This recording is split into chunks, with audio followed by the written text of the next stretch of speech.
ദൈവ വഴിയിലുള്ളവർ ശത്രുഹൃദയങ്ങളെപ്പോലും നോവിച്ചിട്ടില്ലെന്നാണു കേട്ടത്. എന്നാൽ മിത്രങ്ങളോട് പോലും വഴക്കും വക്കാണവും കൂടുന്ന നിനക്ക് ഈ പദവി എങ്ങനെ കൈവരാൻ?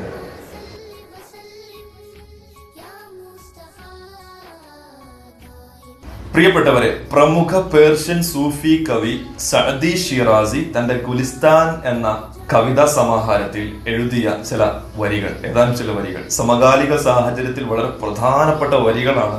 അതാണ് ഇന്ന് നമ്മൾ പഠിക്കുന്നത്. ഒന്ന് നോക്കുക. ശുനീദം കെ മർദാൻ റാഹേ ഖുദായ്, ശുനീദം കെ മർദാൻ റാഹേ ഖുദായ്, ദിലേ ദുശ്മനാൻ റാന കർദന്ത് തംഗ്, തൂറാ കൈ മുയസ്സർ ശവദ് ഈ മഖാം, കെഹ്ബാ ദോസ്താനത് ഖിലാഫസ്തോ ജംഗ്.